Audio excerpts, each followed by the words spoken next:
Le journalisme, est-ce vraiment un métier rentable? C'est la question que nous nous posons au cours de ce café virtuel qui réunit des journalistes francophones du Forum Pamela Award de l'ICFJ sur le reportage des crises mondiales.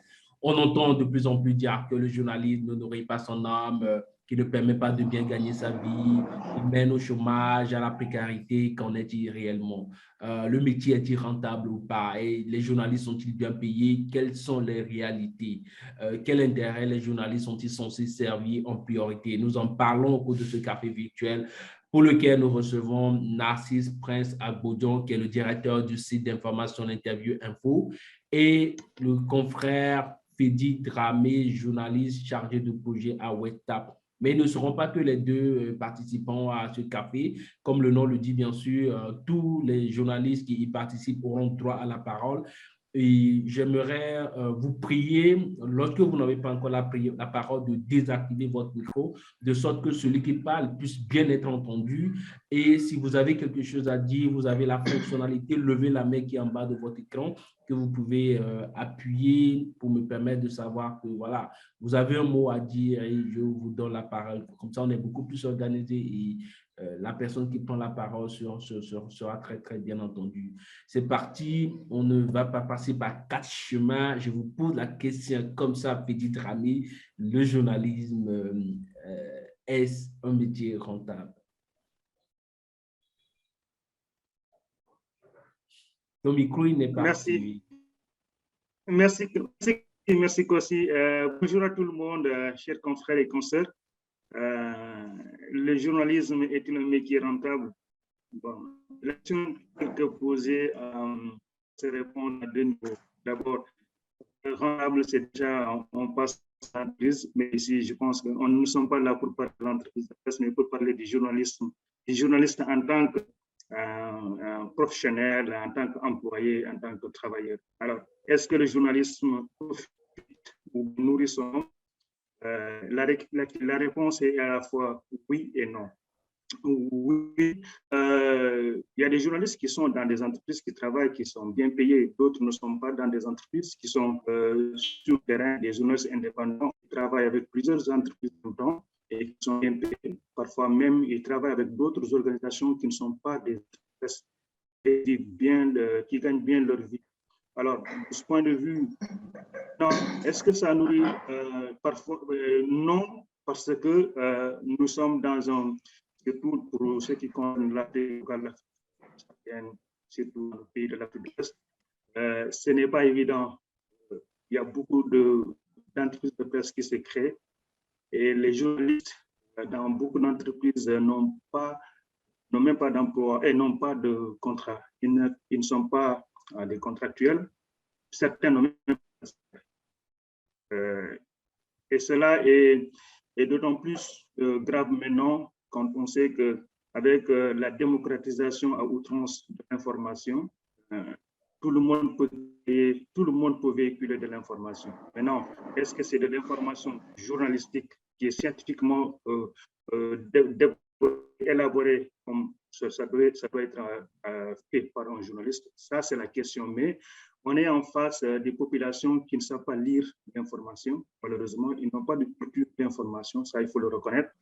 Ce qui fait que ce soit les réseaux sociaux, les médias sociaux, les gens qui créent des entreprises de presse et qui ne sont pas des journalistes, et au sein même des entreprises de presse, les gens viennent, ils mettent en place, il y a 1 ou 2 journalistes et tout le reste, ce ne sont pas des journalistes. Donc, ça ouvre un grand boulevard pour que tout le monde s'y mette. Et finalement, ceux qui produisent de l'information sérieuse ne peuvent pas vivre de ce travail parce que les cibles, les populations et même parfois les autorités qui doivent, ceux qui doivent vraiment profiter de ces informations pour prendre des décisions, ne savent pas quelle est la bonne information, où se trouve la bonne information, qui est journaliste, qui ne l'est pas.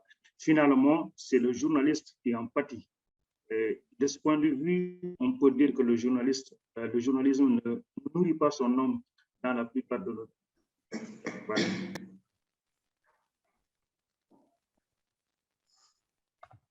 Narcisse, à la question, Fedi Dramé a répondu oui et non. Qu'en dites-vous? Eh bien, je suis d'avis avec lui et par rapport à cette question, oui et non. Moi, je dis tout de go qu'il y a beaucoup de paramètres qui entrent en jeu quand il s'agit d'évoquer cette thématique que je dirais est d'actualité. Est-ce que le journalisme est rentable?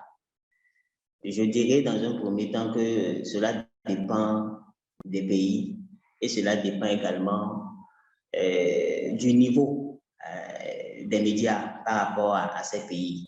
Quand je parle de pays, je parle des pays qui sont assez développés, qui ont assez avancé et qui ont pu quand même travailler par rapport au monde médiatique et mettre en place, en tout cas, des leviers qui pourront aider ces médias à pouvoir vivre. Et dans ces pays, il y a tellement de choses qui ont pu progresser et qui font que le journaliste arrive quand même à s'en sortir quand il exerce son métier. Mais dans le pays où ce sont des pays qui sont en pleine construction, des pays où, il faut le dire carrément, et les médias ne sont pas de véritables entreprises de presse, où le champ médiatique n'est pas encore ce qu'il faut, histoire de produire justement des recettes qui pourront aider les médias à pouvoir s'en sortir. Et c'est difficile pour le journaliste de pouvoir justement s'en sortir. Et l'autre chose aussi, ça dépend aussi du journaliste lui-même, de sa vision et de ce qu'il fait lui-même à son niveau pour pouvoir vivre de son métier. Il est vivement conseillé aujourd'hui, à ce 21e siècle, que le journaliste puisse d'abord commencer par être professionnel.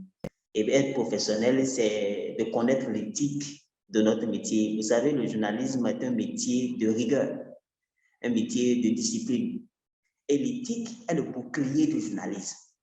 Tout journaliste, a priori, doit d'abord le savoir, se forger par rapport à ses valeurs et à base de cela, faire preuve de professionnalisme, histoire de pouvoir se créer, en tout cas, des opportunités qui pourront l'aider à vivre de son métier. Et quand il n'y a pas ça, souffrir justement que les journalistes ne puissent pas s'en sortir. Alors, tantôt, je parlais des pays. Moi, j'ai envie de parler de mon pays, le Togo, que je maîtrise mieux, parce que nous entendons de gauche à droite que les pays aux alentours du Togo, comme le Bénin, le Ghana, la Côte d'Ivoire, le Burkina Faso, le Sénégal, sont des pays où le journalisme permet à ces acteurs de pouvoir vivre, où le journalisme est assez avancé. Et apparemment, c'est au Togo qu'il y a quand même des soucis. Heureusement que j'ai des confrères et des consoeurs qui sont en ligne, qui pourront partager avec nous leur expérience. Parce qu'au Togo, excusez-moi de le dire, le journalisme n'est pas rentable. Le journalisme n'est pas rentable. Parce que nous sommes en pleine construction par rapport au monde médiatique au Togo. Le gouvernement togolais a activé un processus de professionnalisme qui demande des réformes. Et vous savez que les réformes sont généralement douloureuses. Et donc, ce processus, d'une manière ou d'une autre, a de l'impact sur les médias locaux chez nous, ici. Pourquoi l'État aujourd'hui est obligé d'arriver à ce niveau-là? Cela s'explique parce que, d'abord, on estime que le professionnalisme est une carence chez nous au Togo. Et de l'autre côté, le paysage politique même du pays contribue à pouvoir stimuler les médias à avancer. Donc, comprenez que dans ce registre-là, que le journaliste ait du mal à pouvoir s'en sortir. Je donne l'exemple de l'entreprise de presse. Aujourd'hui, on demande aux médias d'être des entreprises de presse. Ça fait partie justement du professionnalisme. Il faut que les médias ici au Togo puissent arriver à ce stade-là. Mais à côté de ça, il y a quand même des paramètres qu'il faut considérer pour aider ces médias à pouvoir atteindre ce niveau. On a juste l'impression qu'au Togo, on est en train de décréter le professionnalisme. Moi, à mon humble avis, je pense qu'on ne décrète pas le professionnalisme en journalisme. C'est un processus. Et ce processus se doit d'être inclusif. Ce processus, on doit faire en sorte que tous les acteurs soient associés et comprendre que ça restera un ordre évolutif, ce qui n'est pas le cas. Donc, dans cette cacophonie, c'est l'expression que moi je trouve, c'est difficile pour le journaliste de pouvoir s'en sortir, c'est difficile pour les médias de pouvoir s'en sortir. L'État a envie d'accompagner les médias. Pour arriver à ce stade, il faut que les médias eux-mêmes prennent la mesure de l'enjeu. C'est pourquoi je suis d'avis avec ceux qui pensent qu'aujourd'hui, il doit y avoir uniquement un patronat de presse au Togo et un syndicat au Togo pour qu'on puisse avancer. Sinon, si nous restons dans ce format dans lequel nous sommes, le journaliste ne pourra jamais s'en sortir. Est-ce que le journalisme est rentable au Togo? Sauf que je le dise haut et fort, le journalisme n'est pas rentable au Togo. Chez moi au pays, lorsque le journaliste est sollicité, c'est celui qui vous sollicite qui vous donne son prix. Le journaliste ne peut pas s'en sortir. Nous sommes encore à un niveau où beaucoup de personnes, l'opinion, les populations pensent qu'il faut remettre à un journaliste un pédième et lui faire croire que c'est le prix par rapport au service qu'il rend. Avec ça, les entreprises ne peuvent pas vivre. Avec ça, les journalistes ne peuvent pas, en tout cas, vivre de leur métier. Donc, voilà ce que moi je peux dire d'abord pour commencer par rapport à ce sujet. Tant que les journalistes seront payés chez nous, au Togo, par des lance-pierres, il faudrait que les journalistes aient du mal à pouvoir joindre le deux bouts pour pouvoir s'en sortir. Donc, c'est tellement de paramètres qui entrent en jeu. C'est par rapport également à chaque pays, à ses réalités, à ses mouvances, à ce qui se fait dans ces pays-là, qui explique un peu si le journaliste peut s'en sortir, si les médias peuvent s'en sortir ou pas. Donc, je vais m'arrêter là pour le moment, histoire d'écouter les autres par rapport justement à ce développement. Merci beaucoup, cher confrère Narcisse, d'avoir évoqué le contexte particulier du Togo, mais à vous entendre, vous avez également cité d'autres pays comme la Côte d'Ivoire, pour lequel vous dites que là, les journalistes s'en sortent bien. Nous avons un confrère de la Côte d'Ivoire, Mamadou Traoré, qui est là et qui peut témoigner, affirmer ou confirmer. Mamadou, est-ce qu'en Côte d'Ivoire, les journalistes s'en sortent bien?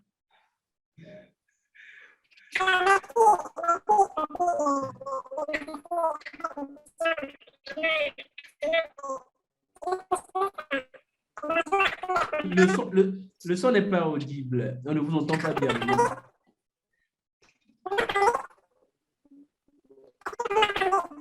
Non, toujours pas.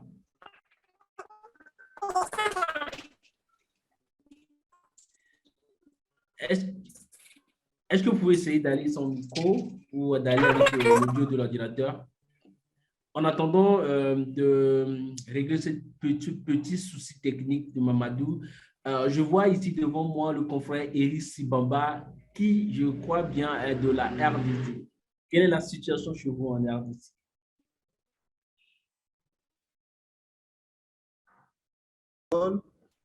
Pendant que Narcisse était en train de parler, je me dis tout à l'heure que l'Afrique a les mêmes réalités, l'Afrique noire. Sauf si on dit qu'en Algérie, il y a une autre situation qui est la nôtre. Mais aujourd'hui, le journalisme est-il rentable? Ça dépend aussi de la position de chaque journaliste. Pourquoi je parle du problème de la position? C'est en quelque sorte, ça revient à dire, ça dépend de ses principes.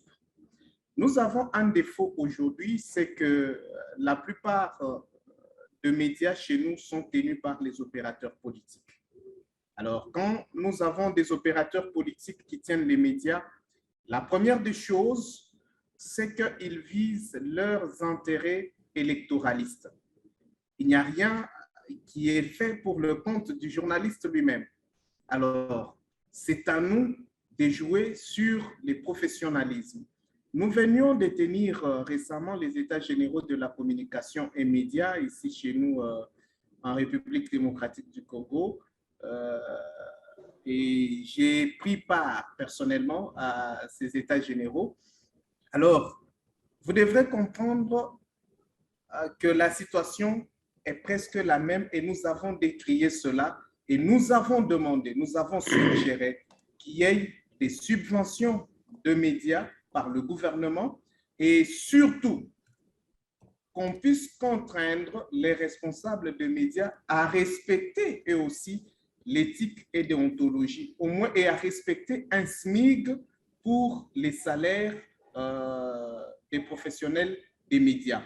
Parce que si on arrive aujourd'hui à respecter les SMIC, nous avons évalué pour qu'un journaliste vive de manière décente.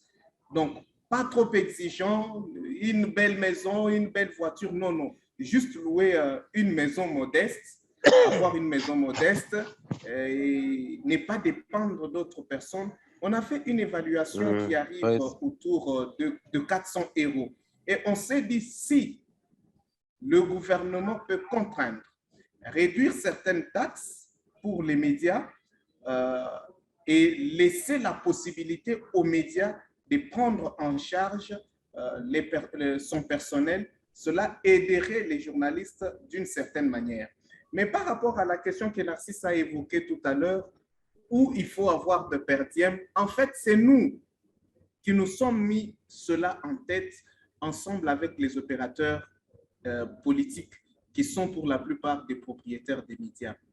Comment comprendre qu'aujourd'hui, on ouvre un média, on y engage d'abord ces petits, ces proches, entre guillemets, qui n'ont aucune expérience en journalisme, et on leur dit, vous allez vous faire payer sur le terrain. C'est un danger que nous courons tout le jour. Mais il y a une forme de conscience que nous sommes en train de prendre et de faire prendre aux autres. C'est que c'est de refuser ces histoires. Et aussi, c'est que pour la plupart des gens, quand nous venons dans la profession, même moi, avant de prendre ces responsabilités, j'ai été aussi comme les autres. C'est que tu arrives dans la profession, tu es étudiant, tu quittes le bac, tu pars à l'université, tu es étudiant et on te dit, on ne te paye pas. Il n'y a pas de quoi te payer. Et tu dis, non, je veux apprendre le métier et puis voilà. C'est un peu dans cette situation-là que beaucoup de gens se retrouvent. Tu veux apprendre le métier et tu es au bout des études. Maintenant, c'est la famille africaine qui te regarde. Tu as fini les études et nous, on a fait notre part de payer l'université et c'est toi qui dois nous rembourser en nous prenant en charge. Et là, on pose des conditions à l'employeur. On lui dit, non, maintenant, je veux un salaire, mais il te dit tout de suite que je n'ai pas de salaire. Tu es venu ici, je t'ai dit que je n'en avais pas. Pourtant, cet employeur gagne la publicité chaque jour. Mais il y a une autre forme de se faire payer en journalisme, c'est avec ces enquêtes. Nous sommes en train d'étendre aujourd'hui en journalisme à ce qu'on appelle le journalisme senior, qui se définit comme ce journalisme des enquêtes, pas plus de petits reportages d'1 minute 30, comme on l'a appris à l'université. Un reportage doit faire 1 minute 30 secondes, à défaut 2 minutes. Si c'est un public reportage, une page magazine, on est à 3 minutes. Mais non, aujourd'hui, nous partons dans des grands formats. On mène des enquêtes, les enquêtes qui sont parfois soutenues par des organismes. C'est un peu ça qui aide certains d'entre les journalistes aujourd'hui délier les deux bouts du mot. Voilà un peu pour ne pas monopoliser la parole. Nous sommes nombreux. Ce que je peux dire jusqu'ici. Quand vous dites 400 €, en fait, pour permettre aux journalistes congolais de bien vivre, si j'ai bien entendu le montant? Oui, on a essayé d'évaluer jusqu'à 400 €. On s'est dit, avec 400, quelqu'un peut avoir ne serait-ce qu'une maison modeste et avoir de quoi manger et payer les études, même juste pour un seul enfant, plus ou moins. D'accord. Mamadou, j'espère que maintenant le micro se sera.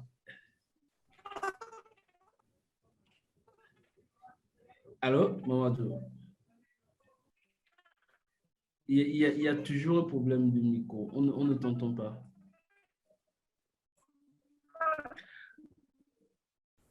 Je vois le confrère Gaspard Maheb du Burundi a levé la main, voudrait bien ajouter quelque chose. Vous avez la parole. Avec Mamadou, le micro n'est toujours pas très fonctionnel. Oui, merci beaucoup. Je crois que vous m'entendez bien. On vous entend parfaitement bien. D'accord. Alors, ici, je voudrais vous partager la situation au Burundi. Je suis vraiment ravi de voir mon confrère Eric Tubamba, notre voisin. Et, et finalement, je trouve que nous avons les mêmes problèmes. Nous avons les mêmes problèmes. La capitale Bujumbura, où se trouvent localisés la plupart des médias au Burundi, se trouve à quelques 5 à 10 km d'Uvira. Et maintenant, on essaie de partager de l'expérience avec nos confrères de la RDC. Et maintenant, je viens de conclure que finalement, nous avons les mêmes problèmes. Aujourd'hui, dire que le journalisme, c'est un métier rentable au Burundi, c'est oui d'une part, mais c'est non d'une autre part. C'est oui comment? Et ces journalistes-là qui travaillent pour les médias bien organisés, je parle bien des correspondants, ces gens-là qui travaillent pour la BBC, pour Voix d'Amérique, pour Deutsche Welle, pour Radio Nederland, ils n'ont rien à comparer avec les journalistes qui travaillent pour les médias locaux. Là, je peux vous dire que quelqu'un qui va très loin va toucher autour de 100 € par mois. Alors, 100 € par mois, qu'est-ce que vous allez faire avec les 100 € par mois alors que vous avez besoin de manger? Pardon, il y a de la grippe qui me menace beaucoup. Alors que vous avez besoin de manger, alors que vous avez besoin de louer une maison, alors que vous avez besoin de vous déplacer, c'est vraiment un problème. Et alors, dans cette situation, j'ai vu un confrère qui a mentionné que les journalistes ne sont pas organisés pour créer des syndicats. Nous, on a essayé cette voie, mais ça n'a pas marché. Pourquoi? Parce que même pour une entreprise médiatique privée, ne va pas aller au-delà des salaires fixés par l'État, je dis bien dans les médias publics ou dans d'autres structures publiques bien définies. Alors, c'est vraiment un problème. C'est peut-être le fait que les gens n'accordent pas d'importance capitale au journalisme. Sinon, les journalistes, avoir le travail qu'ils accomplissent pour le pays, mais aussi pour toute l'humanité, devrait être parmi ces gens-là qui seraient bien traités en termes de salaire. Alors, sans toutefois monopoliser la parole, je dis bien que au Burundi, il y a une situation un peu à part par rapport aux pays du Commonwealth. Par exemple, au Kenya, ce n'est pas le même cas. Au Kenya, c'est dans l'anglophonie. C'est plus ou moins. Mais les problèmes sont là aussi. Mais au Burundi, c'est vraiment à déplorer. Nous essayons toujours de faire comprendre aux décideurs, de prendre le devant pour pouvoir mettre les journalistes dans de bonnes conditions de travail. Et nous gardons cet espoir qu'un jour, nous assisterons à une situation plus ou moins meilleure. Merci. Une question qui a été posée par un membre du forum sur WhatsApp. Je la lis assez rapidement. Est-ce parce qu'on n'arrive pas à vivre du métier qu'on doit harceler les organisateurs d'événements pour recevoir de l'argent? Je l'adresse à Narcisse. Ton micro activé. C'est bon maintenant? Oui, c'est bon. D'accord. Non, vous savez, c'est l'un des phénomènes contre lequel nous luttons ici au Togo. C'est une réalité, le chantage. C'est une réalité. Et ça s'explique. D'abord, l'un des motifs qui l'explique, c'est le manque de professionnalisme. parce que ce n'est pas conseillé cette manière de faire dans ce métier. Je l'avais dit, l'éthique est le bouclier du journalisme. Si vous n'avez pas compris ça, ne soyez pas journaliste. Nous travaillons avec une certaine perspicacité et cela demande à ce que nous puissions, en tout cas, cultiver en nous certaines valeurs. Le métier même nous l'impose. Donc, celui qui n'a pas compris, ce n'est pas la peine qu'il soit journaliste. Voilà. Et l'autre chose qu'il explique justement, c'est la précarité sur laquelle nous sommes tous unanimes aujourd'hui. Et je crois que les acteurs se doivent de lutter contre cette précarité-là. Pour lutter contre la précarité, je le disais tantôt, il faut commencer par être organisé d'abord en tant qu'organisation de presse. Il faut que les médias commencent par s'organiser dans nos pays, surtout les pays francophones, parce que c'est nous qui sommes beaucoup plus exposés à la précarité sur le continent. Il va falloir que les organisations de presse dans nos pays commencent à s'organiser. Parce qu'une fois que vous êtes organisés, vous êtes en mesure quand même de discuter avec les autorités, avec les politiques qui sont là généralement pour leur intérêt. Les politiques, ils ont leur agenda. Et l'indicateur, qui est l'un des indicateurs aussi importants pour chaque politique dans chaque pays, c'est le quatrième pouvoir. Ce sont les médias. Et ça se comprend. Lorsque ça s'agite au Togo aujourd'hui, ça se comprend parce que c'est l'un des indicateurs aussi importants pour le gouvernement actuel togolais.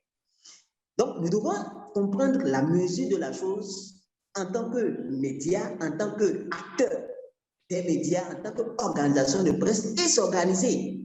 Quand nous aurons justement réussi le pari d'une meilleure organisation entre nous, nous serons quand même capables de pouvoir parler d'une seule voix et imposer certaines choses. Chez moi au Togo aujourd'hui, la promesse faite par le gouvernement, c'est que si vous arrivez justement à vous professionnaliser, il y a un fonds d'aide de l'État qui vous attend.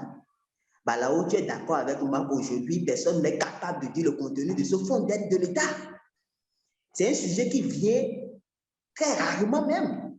On trouve très rarement dans les discours des politiques. Mais on met quand même en avant le professionnalisme. C'est-à-dire quelque part, il va falloir qu'on prenne conscience.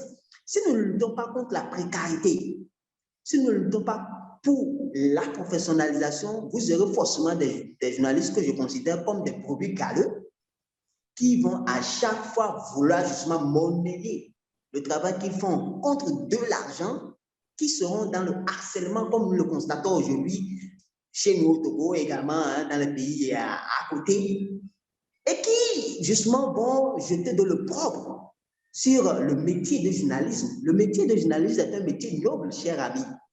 Donc, je crois qu'aujourd'hui, la précarité est un indicateur important contre lequel, en tout cas, toutes les organisations de presse se doivent de lutter. Tant que le journaliste ne choisira pas d'être professionnel, tant que le journaliste ne choisira pas de trouver des créneaux qui vont l'aider à faire en sorte que son métier soit rentable, souffre qu'il baisse la tête devant n'importe qui, souffre qu'il devienne un journaliste de chantage qui justement va salir ce noble métier-là.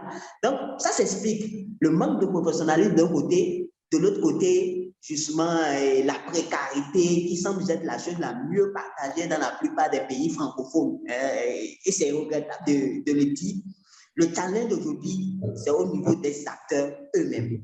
Commençons nous-mêmes en tant que journalistes à nous remettre en cause. Commençons nous-mêmes à nous réorganiser parce que l'État ne va pas tout le temps penser à nous. L'État, c'est beaucoup plus politique, c'est comment conserver le pouvoir et les gens ont leur agenda. Donc, c'est un phénomène, c'est difficile de lutter contre ce phénomène-là, mais c'est quand même une responsabilité personnelle vis-à-vis de chaque acteur, de chaque journaliste pour pouvoir justement lutter contre ce fléau. J'ai bien envie d'écouter l'avis de Madame Ayed sur la question. Est-ce que les fonds d'aide de l'État à la presse, est-ce que c'est une solution? L'aide de l'État à la presse, est-ce que c'est finalement une option pour lutter contre cette précarité?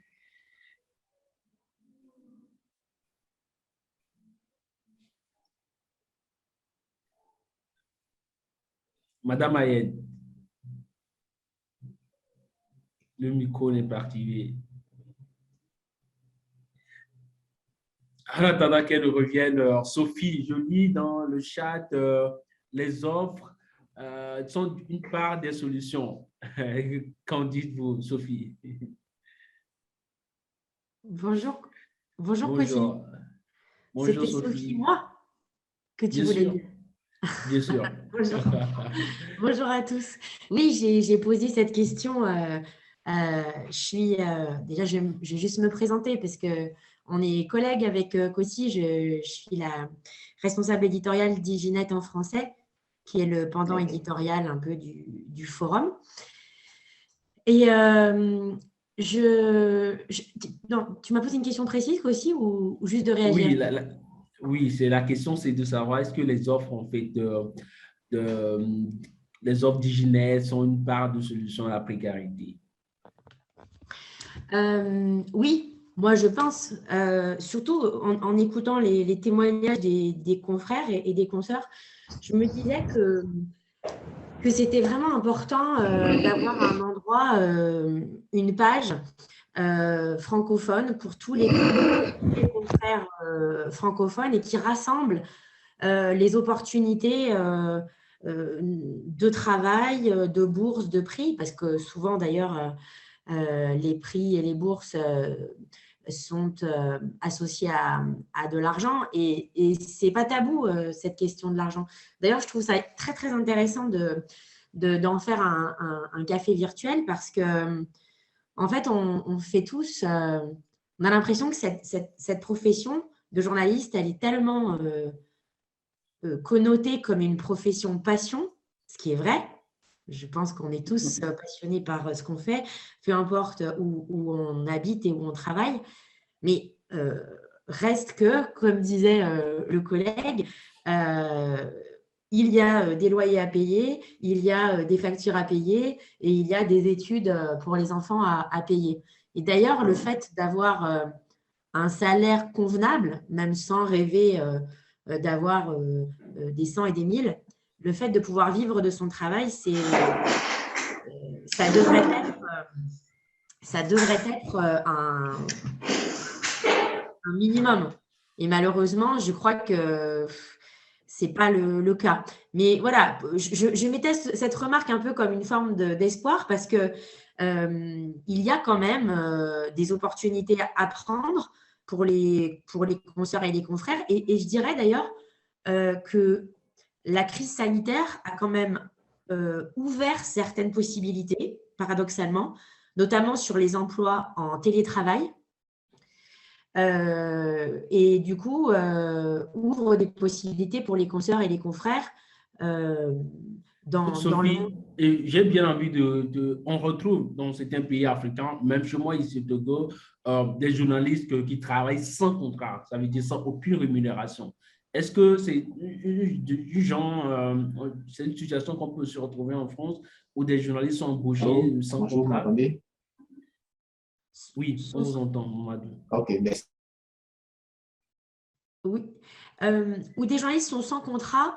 Oui. Alors, en France, je dirais pas vraiment. En France, Ok. à ma connaissance, les gens travaillent soit en salariat traditionnel, soit salariat pige, soit en freelance à leur compte. Mais souvent, il y a quand même une rémunération. Mais parfois, elle n'est pas suffisante, surtout si on enlève les taxes que l'on doit payer. Mais vraiment, j'invite les confrères et les consoeurs qui sont là, d'ailleurs, j'en connais certains d'entre vous qui ont déjà écrit pour Iginet, à aller voir les offres que l'on publie parce que parfois, il y a des opportunités dont on n'a pas la connaissance et qui pourtant peuvent être très intéressantes, voire parfois rémunératrices. Je pense à une bourse de reportage là qu'on vient de publier, qui est ouverte d'ailleurs particulièrement aux confrères et aux consoeurs en Afrique et qui offre une rémunération de 5 000 $ pour l'écriture d'articles sur l'environnement. Et 5 000 $, c'est quand même une somme importante. Donc, il n'y a pas, ça c'est aussi peut-être un note d'espoir, c'est qu'il n'y a pas que les contrats de pige ou de freelance qu'on peut obtenir auprès d'une rédaction. Il y a aussi des possibilités des possibilités alternatives, en fait, pour vivre de son travail. Et vous les trouvez sur Eginet. Merci beaucoup, Sophie. Mamadou, de retour, enfin. Alors, merci et encore merci aussi à Sophie pour tout ce qu'elle vient de dire. Alors, je remercie déjà aussi pour m'associer à cette discussion très intéressante entre confrères. Alors, moi, je pense que parlant de rentabilité du journalisme, pour revenir à la Côte d'Ivoire, comme c'est la question qui m'était posée, je vais peut-être surprendre le frère qui dit que ça va mieux en Côte d'Ivoire. Je dis que la situation n'est pas aussi réluisante que ça, parce que Abidjan, c'est une ville qui coûte très cher. Et vous avez vu, à un moment donné, le journalisme qui est un sacerdoce, mais il faut qu'on puisse se nourrir quand même du métier pour pouvoir mieux vivre, pour pouvoir mieux vraiment le pratiquer. Il y a eu en son temps, dans les années 2006-2007, je crois, il y a une étude qui avait été faite, je ne sais pas si j'ai pu la voir encore, mais je me rappelle qu'ils avaient fait des estimations pour dire quand même que pour qu'un journaliste puisse bien vivre dans la ville d'Abidjan, je dis bien en 2006 déjà, ça remonte à beaucoup d'années en arrière, il fallait qu'il soit payé au moins à 600 000 francs CFA. 600 000 francs CFA au moins pour pouvoir vivre décemment à Abidjan. Et les 600 000 francs CFA, c'était, bon, je ne sais pas comment comparer en euros, peut-être ça peut être 1200 ou je ne sais plus combien d'euros par mois. Pourtant, les journalistes avaient vraiment beaucoup de problèmes parce qu'il n'y avait pas de contrat. Et là, jusqu'à aujourd'hui, même la convention collective qui a été signée au niveau des médias privés, par moi, je suis dans le public, les médias privés et la convention collective jusque-là n'est pas tout à fait respectée par des patrons. Et je pense aussi que le journalisme est un peu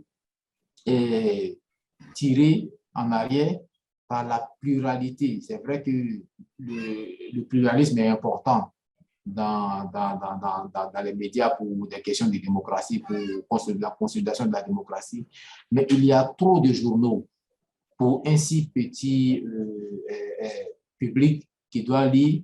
D'abord, les journaux ne marchent pas. Il y a des journaux qui ne vendent même pas 200 ou 300 exemplaires par jour. Il y en a environ combien en Côte d'Ivoire? On a une quinzaine de quotidiens. Alors, une quinzaine de quotidiens pour vraiment une population dont ceux-mêmes qui arrivent à lire se retrouvent à plus de 80% sur les réseaux sociaux. Vous voyez, c'est compliqué. Donc, ce qui fait que déjà, côté presse écrite, c'est difficile parce que beaucoup de travailleurs sont là, ils ne travaillent pas vraiment pour recevoir un salaire décent. Mais il faut reconnaître aussi que certains font des efforts pour payer les journalistes selon la convention collective. Monsieur Mamadou, oui? Monsieur Mamadou, si vous aviez, sans vous donner une baguette magique en fait pour lutter contre la précarité en Côte d'Ivoire, que feriez-vous? Ah oui? Alors, pour moi, déjà, j'aurais demandé à mes confrères d'abord vers une mutualisation. D'abord, il faut réduire vraiment le nombre pléthorique de journaux. Bon, les sites internet, là, on n'en parle pas. Il y en a plus d'une centaine, je crois, après le dernier recensement. Bon, un site internet se retrouve une personne, ils sont deux, ils ont créé un site où se dit journaliste. C'est les mêmes informations qui se retrouvent un peu partout. Hier, le Premier ministre a démissionné. Tout le monde écrit que le Premier ministre a démissionné. On rend compte du discours du président, du discours du Premier ministre. On ne fait pas d'analyse plus en profondeur. C'est tout, on se limite à là. Mais une fois que j'ai lu sur un site, je ne vais pas sur l'autre. Mais si un site essaie d'aller plus loin, maintenant, certains vont s'en donner à du maraboutage. Ils vont chercher à dire qui sera dans le prochain gouvernement, qui ne sera pas là. Bon, pour juste pouvoir tirer un peu des gens. Et je vous assure que pour pouvoir avoir des vues sur un site internet, même ne serait-ce même qu'avoir 2000 vues, ce n'est pas facile ici. Donc, les grands sites comme Abidjan.net, vont tirer le maximum de lecteurs. Et les petits sites qui sont les plus nombreux vont se retrouver là sans rien. Alors que si moi, je suis un journaliste professionnel, Et si nous sommes 10 journalistes professionnels, on se met ensemble, on dit, écoutez, on va tous sur ce site, ça va faire quelque chose. Je veux dire que, en fait, nous-mêmes également, il y a la stratégie qu'on doit chercher à mettre en place. Et il faut se définir des modèles économiques quand on crée un média. Parce qu'on a l'impression que tous les médias fonctionnent sur le même modèle. Ce qui fait que le journaliste lui-même ne peut plus avoir de l'argent si le média n'est pas rentable. S'il y a un modèle économique, on s'est spécialisé parce qu'il faut ça. Et des fonds comme les fonds dont parlait tout à l'heure Sophie, et ces gens de fonds-là, c'est pour les journalistes qui se spécialisent. Et elle parle d'environnement, mais quand on ne s'est pas spécialisé en environnement, on ne pourra pas bénéficier de ce genre de fonds.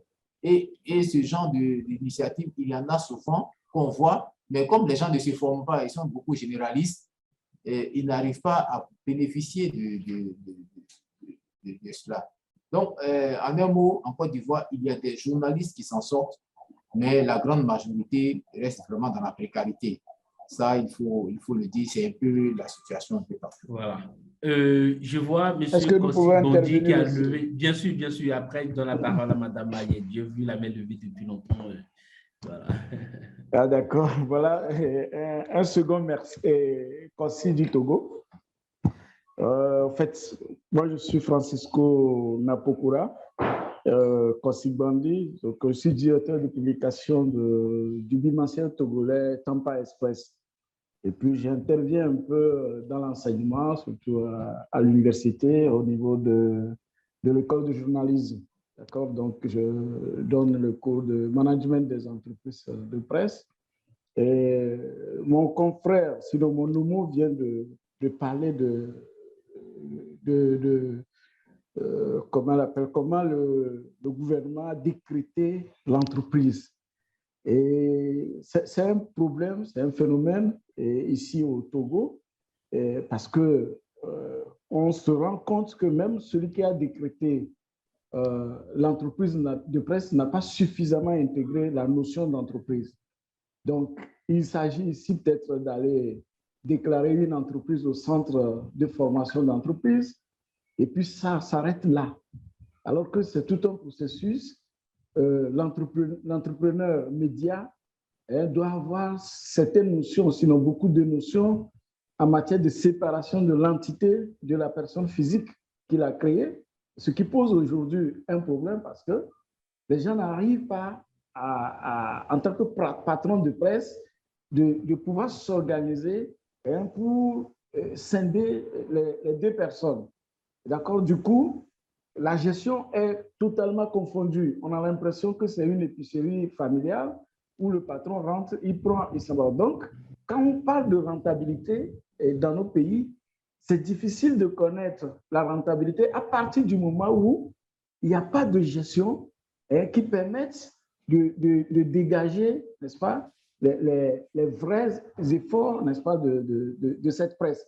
Donc, ça part de la gestion. D'abord, il faut qu'on arrive à instaurer véritablement ce qu'on appelle des entreprises avec des mécanismes de gestion qui dit la comptabilité. Parce que vous avez des gens qui sont partis créer, sinon déclarer une entreprise de presse, ils ont le récépissé, mais ils n'ont pas encore la notion, c'est-à-dire le minimum pour pouvoir gérer une entreprise. Est-ce que vous voyez? Donc, il y a ce phénomène. L'autre phénomène chez nous au Togo, c'est que le récépissé, sinon l'autorisation d'exploitation de médias, est attaché, dirons, directement à la personne qui crée, n'est-ce pas, l'entreprise. Du coup, elle a l'impression que ça l'appartient et il en fait ce qu'il faut. D'accord? Donc, ce qu'on dit, par exemple, le salaire, on ne peut fixer le salaire des employés que si on sait ce que dégage en tant que tel l'entreprise comme marge et comme bénéfice, d'accord, c'est à ces seules conditions.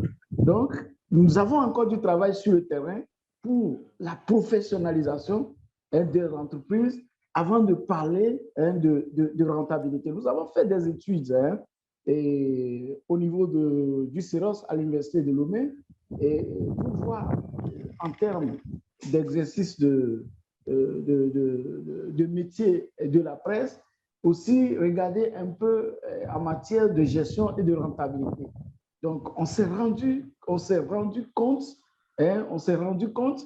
que personne ne veut donner véritablement, comme même remplir les questionnaires pour dire, voilà, mon entreprise a pu générer tel chiffre, et voilà tel chiffre comme dépense je fais, et voilà le résultat. Est-ce que vous voyez? Même à la question de savoir, est-ce que vos productions vous permettent, n'est-ce pas, de vivre en tant qu'entreprise? Bon, les gens disent non, mais où est-ce que vous trouvez l'argent pour vivre et continuer de bosser? On ne peut pas vous le dire. Donc, tant qu'il n'y a pas de transparence, c'est-à-dire que le patron de presse pense qu'en déclarant la totalité des revenus de l'entreprise, et les employés vont, n'est-ce pas, lui sauter dessus, ou tant que les employés aussi, en pensant que par des méthodes un peu tordues, ils peuvent aussi rendre service sans rendre compte aux médias.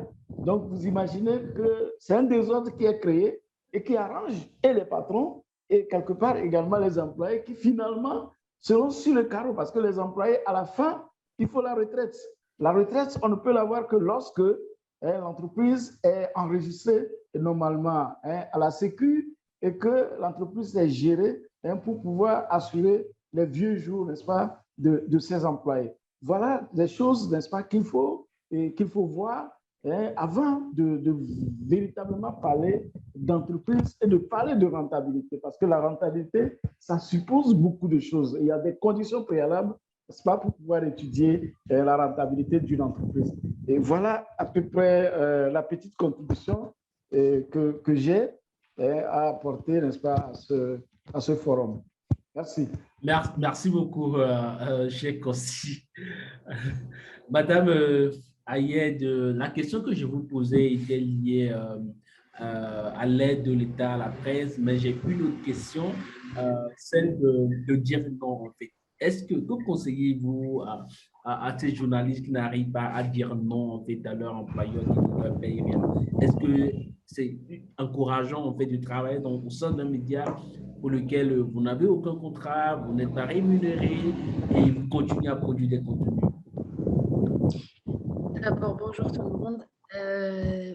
Moi, je pense qu'en tant que journaliste, surtout actuellement, vu la situation de la pandémie, on a parlé tout à l'heure de travailler en ligne, c'était des opportunités, mais il y a aussi ce mot que j'aime pas trop, la précarité.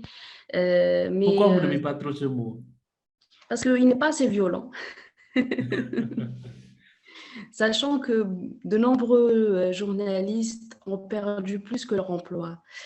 Beaucoup de familles ont été déchiquetées durant cette période. Vraiment. Donc, on a une réalité parce que là, on est entre nous. Je pense qu'on est tous d'un certain niveau dans le domaine du journalisme, dans nos pays respectifs, mais il y a des situations encore plus catastrophiques, dramatiques. Et c'est ça qui est très préoccupant. Notamment ce qu'on appelle les correspondants, donc les journalistes qui sont dans d'autres villes, dans d'autres villages, où ils sont vraiment coupés de tout. Alors, moi, je pense aujourd'hui qu'il faut vraiment profiter de ces opportunités qui sont sur le net, évidemment, de faire attention au financement. Il faut toujours vérifier, toujours vérifier le financement qui est derrière, parce que moi, par exemple, je sais qu'en Algérie, il y a des pays qui sont interdits, donc le financement est interdit, on ne peut pas bénéficier. C'est pour ça que souvent, beaucoup de journalistes se retrouvent à ne pas à arrêter carrément le métier, à changer de métier, parce qu'on ne sait pas comment faire.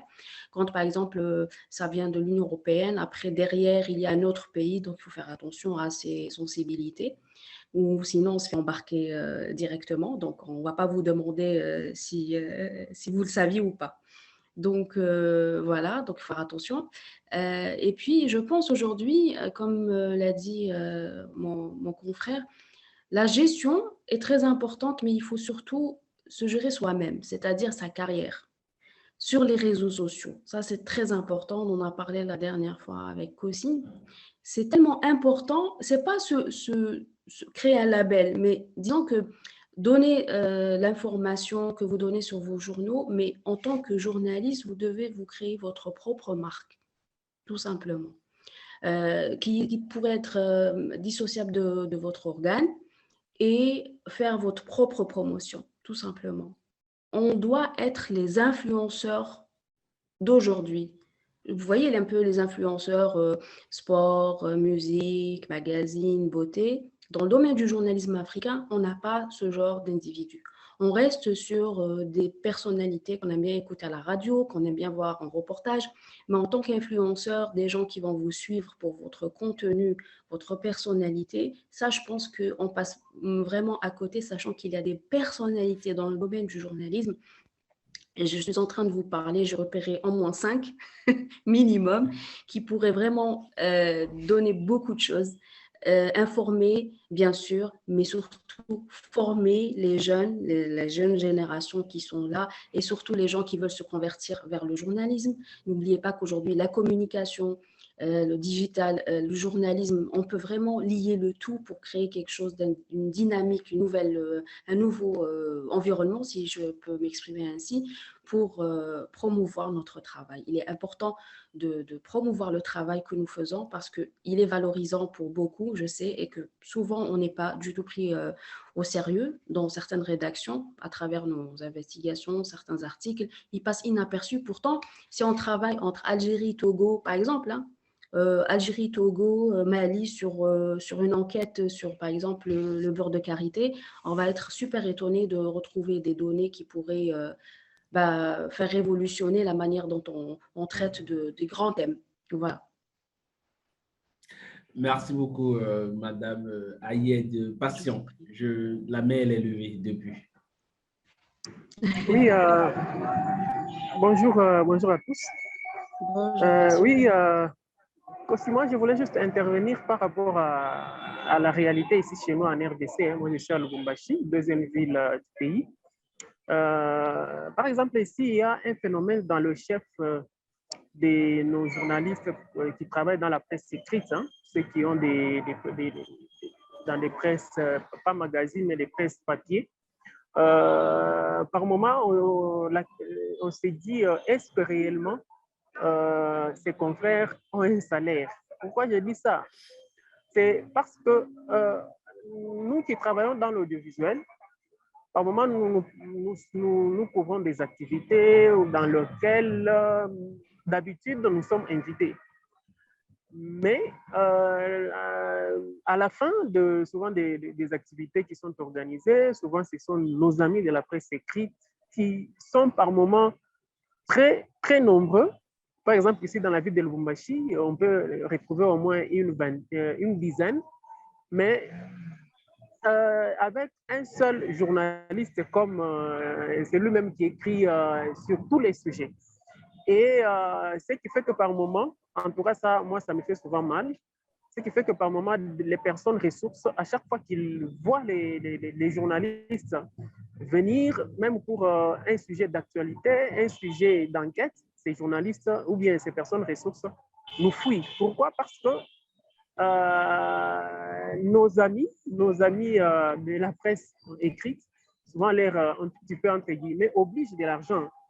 Ce qui fait que même les personnes ressources, lorsque vous partez vers eux, ces personnes ressources refusent de parler, ou par moment elles fuient, ainsi de suite. Mais aussi une autre problématique, c'est au niveau des chaînes privées. Ce qui se passe, c'est qu'il y a aussi à boire et à manger. Par exemple, il y a un média ici, au moins 2, des journalistes qui sont à la télévision, ils sont payés différemment et selon les tempéraments du responsable de la chaîne. Vous allez trouver dans un média un journaliste qui touche $70 américains le mois, un journaliste l'autre qui touche $100, l'autre il touche $150, voire $200 dans une même rédaction, mais vous trouvez des gens qui sont payés comme ça, et ce qui fait que sur le terrain ou dans la production même du contenu du journal, vous vous rendez compte que ce sont des reportages d'à peu près des journalistes qui font ça pas en respectant les règles et d'éthique, déontologique, et ça frise même les gens qui nous suivent. Moi, je me rappelle, j'avais fait une étude lorsque je finissais les études il y a 5 ans, universitaires en journalisme. J'avais fait une étude sur le processus de recrutement des journalistes dans ainsi que l'impact du contenu que ces journalistes qui sont recrutés dans le média. Après mes enquêtes, effectivement, j'étais arrivé à dire que il y a certains journalistes qui sont recrutés par connaissance. Et lorsque ces journalistes qui sont recrutés par connaissance, pas passés par le test, arrivent dans un média, et ces gens-là prennent les règles, l'éthique et l'idéologie, ils mettent de côté, ils font ce qu'ils veulent. Ce qui fait qu'ils sont dans leurs émissions ou dans leurs papiers, ils ne font que des éloges à leur chef pour qu'à la fin de chaque mois, ces chefs ou leurs chefs puissent leur donner des perdièmes ou leur donner quelque chose qu'on appelle ici les coupages ou les kawamas. Et tout ça, ça a de l'impact sur le contenu, ce qui fait que même la population à Lubumbashi, ici, vous allez vous rendre compte que la plupart des personnes ne suivent plus les presses, la majorité en tout cas ne suivent plus la télévision locale. Pourquoi? Parce qu'ils pensent que ce sont les mêmes choses que l'on trouve là-bas, que l'on trouve là-bas, que l'on trouve dans tel média. Et ils migrent, le peuple ou les populations migrent vers Canal+, ou vers d'autres médias étrangers. C'est vraiment un problème, je crois, à partir de telles conférences, de tels cafés, ça doit nous stimuler, nous les journalistes, de ne pas oublier que nous sommes appelés aussi à laisser, à stimuler les jeunes qui étudient ce métier à venir effectivement pour travailler, remplacer les autres pour que ce métier ne puisse pas mourir. Mais si nous ne faisons pas comme il le faut, ça sera vraiment pathétique et compliqué pour notre boulot. Je crois que c'était ça. Il y a une belle contribution dans la boîte de chat du journaliste Noël Tadénion. Il dit ceci, il y a un élément que nous ignorons. Il y a cette tendance qu'on a aujourd'hui où tout le monde veut être directeur de médias. Un jeune journaliste qui boucle à peine 2 mois. Voilà, un jeune journaliste qui boucle à peine 2 mois dans une rédaction va créer un site web ou un journal pour devenir directeur. Il s'offre une veste et se balade avec un sac en main. En tout cas, c'est une réalité même ici. Hein. Je connais quand même certains qui ne sont même pas forts dans la rédaction des articles, mais qui préfèrent être appelés rédacteur en chef, qui préfèrent être appelés chef. Pourquoi? Parce qu'ils pensent qu'être chef, c'est bouffer beaucoup. C'est à recevoir beaucoup que les autres qui ne sont pas chefs. Malheureusement, avec le temps, ces gens sont déconsidérés et avec le temps, même certains responsables de médias, ici c'est beaucoup plus les politiques, arrivent à se séparer d'eux et c'est ce qui n'est pas bon. C'est vraiment déplorable, mais… Monsieur Patient, on va revenir. Je veux bien… reposer la question à Fedi Dramé. Nous venons de boucler 1 heure et nous allons bientôt terminer cette session. Monsieur Fedi, nous avons longuement parlé de est-ce que le journalisme, c'est un métier rentable? Et les situations sont quasi similaires dans tous les pays, que ce soit ici en Afrique ou même en France. Il y a cette notion de précarité, excuse-moi Madame Ayed, même si elle n'est pas très violente, qui fait l'unanimité. Dites-moi, pour vous, vous êtes aussi chargé de projet, vous commandez des articles auprès des journalistes. Fedi, quelle est la solution? Merci, Kossi. La solution, je pense que tout à l'heure, j'ai envoyé un message dans le chat pour résumer un peu ma pensée. Merci de m'avoir redonné la parole. Moi, je pense que la solution, c'est à 3 niveaux. Le premier niveau, c'est d'abord du point de vue de l'organisation même, de la structure, de l'organisation de l'entreprise de presse, enfin, du secteur des médias. Par exemple, ici au Sénégal, il y avait la convention collective des médias qui avait fixé les salaires, il y avait des conditions qui doivent être rédacteur en chef, qui doivent être directeur de publication. c'est depuis 1991, c'est devenu caduc d'avoir depuis. On a maintenant concocté un nouveau code de la presse depuis, qui a été voté à l'Assemblée nationale en 2017, mais qui attend toujours son décret d'application. Mais dans ce code de la presse, on fixe un peu les contours de ce que doit être une entreprise de presse, qui doit travailler. Avant d'être une entreprise de presse définie comme telle, il faut avoir au minimum 3 journalistes professionnels, pas le directeur de publication, combien d'années d'expérience il doit avoir, le rédacteur en chef et les chefs de desk. Donc, ça, déjà, une forme d'organisation comme ça nous permet de, comme ce que disait tout à l'heure mon confrère qui enseigne en gestion des entreprises à l'université de Lomé, enfin, dans une université de Lomé, ça nous permet déjà de voir un peu, de fixer, de circonscrire la mise en place, la création de...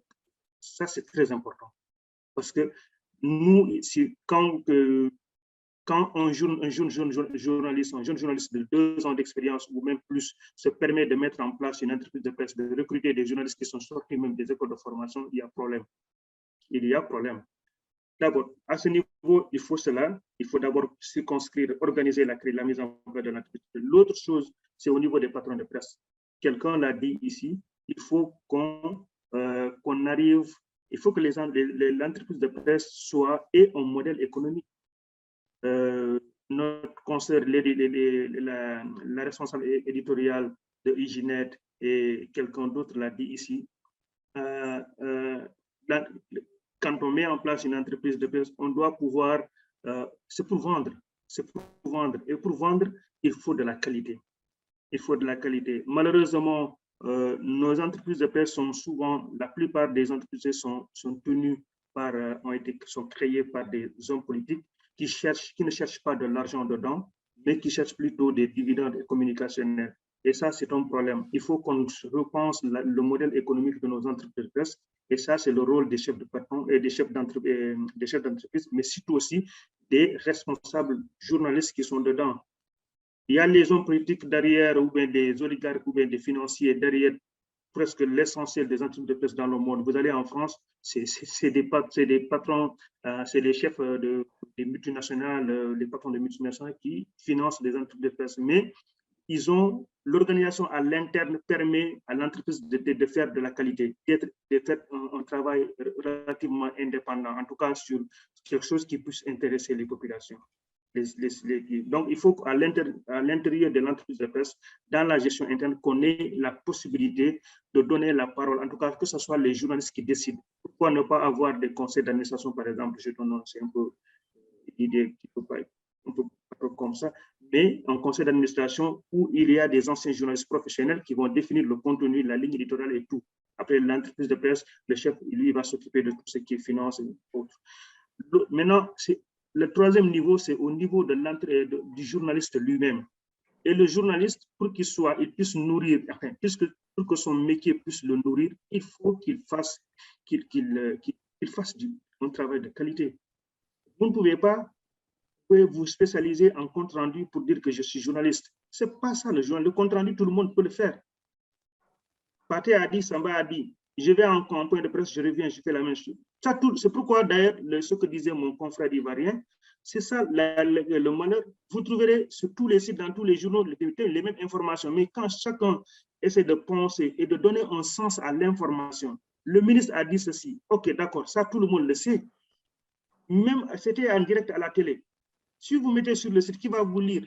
Vous mettez ça à votre télé, qui va vous regarder? Mais le ministre a dit que aujourd'hui, nous avons mis tant de milliards dans les forages ruraux. Descendez sur le terrain, allez chercher à savoir où est-ce qu'il a mis. Est-ce que parler avec les populations, ça, vous faites de l'information. Mais tant qu'on ne fait pas ça, on reste dans les salles, dans les salles de rédaction, on fait du journalisme assis, on reprend les conférences de presse, ou bien on va prendre les journaux, quand ils font leur enquête ou leur reportage, on va prendre certaines parties, on en fait de petites brèves là qu'on va distribuer. Ça n'a pas de sens. On ne vivra jamais de son métier. Voilà, bon, pour ne pas parler trop longtemps, voilà le peu de choses que je voudrais partager avec tout le monde. Merci. Nous sommes à la fin de cette session, mais je ne vais pas partir comme ça. Je laisse une question à tout le monde. Comment diversifier nos sources de revenus? Vous pouvez prendre la parole et répondre quelques secondes avant qu'on ne termine. En fait, l'idée, c'est que tout le monde puisse parler, mais je vois des gens ici, Abibou, Ismaïla, Jacques, Sagaïdou, Gaspard, Adrienne, qui n'ont pas pris la parole. Du coup, voilà. Vous pouvez toujours le faire avant qu'on termine dans 5 ou 10 minutes. Je n'ai pas fatigué.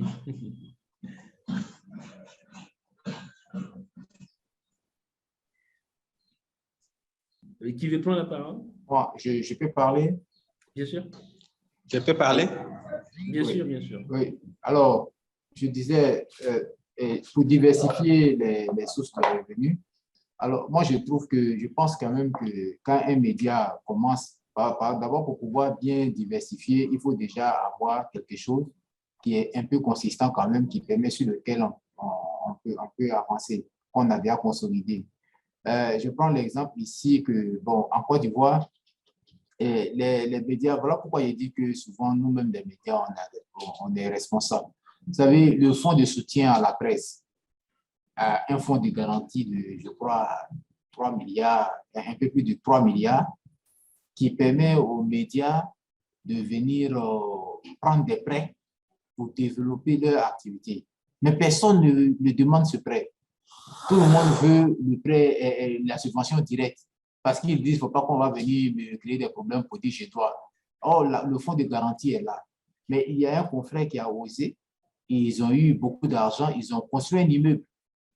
Ils ont construit un immeuble à Abidjan et Dieu sait, vous savez, les immeubles, un immeuble à Abidjan, les appartements dans les quartiers où ils ont construit, c'est assez cher, le loyer. Donc, ça leur permet déjà de rentabiliser quelque part l'entreprise. Et puis maintenant, au niveau maintenant des sources de revenus, ils essaient de diversifier. Ils sont un peu maintenant, je crois, dans la publicité. Ils essaient un peu de rentabiliser leur entreprise et ce qui permet de reverser quelque chose quand même pour le personnel et pour que les journalistes puissent faire leur travail. Maintenant, au niveau même du contenu, c'est à chacun d'être imaginatif. Imaginatif parce que il y a des contenus avec lesquels ils peuvent vendre. Donc, nous, à l'agence ivoirienne de presse, moi je suis de l'AIP, à l'agence ivoirienne de presse, on a créé un produit SMS avec des opérateurs téléphoniques sur lesquels on envoie les SMS. Les SMS et autres, des informations en flash. Donc, ça permet aux souscripteurs d'être informés en temps réel sur l'information du pays. Donc, ça, c'est aussi c'est une valeur ajoutée. Nous avons également, à côté de notre site Internet, qui ne faisait pas la publicité, mais qui fait maintenant la publicité et le public reportage, nous avons également à côté, comment on appelle, un bulletin hebdomadaire qu'on est en train de promouvoir de sorte qu'on puisse aller vers des entreprises pour prendre des insertions publicitaires dans ces choses. Aussi, il y a des articles à la demande, mais ça, c'est sous forme de public reportage. Donc, il y a beaucoup de choses comme ça, mais je pense qu'en fonction du marché, en fonction de ce qui marche en Côte d'Ivoire ne peut pas forcément marcher ailleurs, mais en se donnant des idées comme ça, chacun peut réfléchir selon le contexte de son pays, comment il peut promouvoir des nouveaux produits qui vont lui permettre de rentabiliser un peu plus son activité. Voilà ce que je voulais dire parce que les salaires, c'est difficile. Nous, à l'agence ici, nous, on est fonctionnaires. Vous savez un peu les salaires des fonctionnaires. Et si les produits que nous faisons rentrer, ça nous permet d'avoir une petite prime supplémentaire. Donc, du coup, à la fin du mois, tu vas te retrouver pas avec à peine 500 000 francs CFA. Tu dois payer une maison, tu dois t'occuper de ta famille, tu dois faire, c'est pas évident. Donc, c'est un peu ça ce que je voulais partager. Merci. Merci, Mamadou. J'ai lu également dans le chat, je crois, Mme Ayette qui dit avoir de l'ambition, c'est pas mauvais. Oui, bien sûr, il faut encourager. Moi, je ne suis pas contre, bien évidemment. Il faut encourager les gens qui ont des idées, qui sont créateurs, innovants. Franchement, il faut y aller. Mais évidemment, il faut être encadré par des confrères, essayer de comprendre comment gérer tout ça. Mais sinon, il faut foncer. Moi, je suis pour. Démocratisons tout. Narcisse, quelque chose d'autre à ajouter avant qu'on ne termine? Tomiko, voilà. Je dirais que les confrères ont fait l'ébouré à l'écurie, c'est-à-dire qu'ils ont dit pratiquement tout. Hein. Je salue déjà le confrère Francisco qui a vraiment soulevé un cas de figure que nous négligeons et il y a vraiment des préalables avant de parler de rentabilité, surtout dans le contexte dans lequel nous sommes aujourd'hui. C'est un tout, et je crois que ce café qui a été dense nous interpelle sur plusieurs choses. Moi, je retiens d'abord qu'il y a des opportunités, outre justement nos médias dans lesquels nous travaillons. Je dis merci à Sophie par rapport à cela. Et il y a également la remise à niveau du journaliste lui-même. Il faut qu'en tant que journaliste, on arrive à se remettre en cause à chaque fois pour justement vendre de la qualité à nos lecteurs, à nos téléspectateurs, à tous ceux qui justement se nourrissent de ce que nous faisons comme mon travail au quotidien. Et aussi la mutualisation justement des organisations de presse aujourd'hui pourrait être l'une des solutions qui pourra nous aider véritablement à mieux nous organiser et justement faire en sorte que le média soit plus rentable. Donc, je me dis tout simplement que les réalités sont pratiquement identiques dans presque tous les pays. Donc, c'est dit qu'il y a vraiment un travail qui, pour moi, peut être peut-être de long haleine par rapport aux médias, par rapport aux journalistes. Je crois que ce genre de café pourra nous aider de pouvoir à chaque fois nourrir justement des idées, aussi des aspirations, pour faire en sorte que, pour une fois, le journalisme ne soit pas uniquement que du sacerdoce, mais également qu'il aide les différents acteurs à pouvoir offrir justement de la sécurité à leur famille. Donc déjà, merci à tout le monde pour les différentes idées et surtout merci à toi aussi pour cette opportunité. Une question très personnelle, assez personnelle. Ton fils te dit, papa, je vais devenir journaliste, tu lui réponds quoi? Je l'encourage à l'être, mais pas comme nous le faisons aujourd'hui. Pas comme nous le faisons aujourd'hui. Je crois qu'il y a des choses que nous devons prendre en considération, que peut-être nous avons négligées. Je ne vais quand même pas permettre à ce que mon enfant puisse faire pareil. Je veux plutôt l'orienter. Et je crois qu'aujourd'hui, avec l'avènement du numérique surtout, c'est une panacée qu'il faudrait saisir. Ça passe forcément par la formation, ça passe aussi par une meilleure organisation. Je préfère mieux orienter mon enfant à l'aide que de l'amener à faire comme ce que nous faisons aujourd'hui et qui justement pose le problème de la rentabilité. Merci beaucoup pour cette note de fin. Je dis merci aux confrères Dramé, Sibamba, Mamadou, Narcisse, Patrick, Ismaïla, même si vous n'avez pas pris la parole, Passion, et aux consoeurs Sophie et Faten Ayed.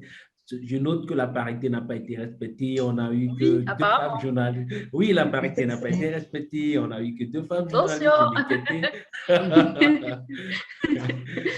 Merci à tout un chacun de vous pour votre participation, pour votre temps. On peut passer 2 heures à discuter, on n'en finira pas parce que c'est un sujet qui nous concerne. Merci à tous. Merci. Bye. À la semaine prochaine.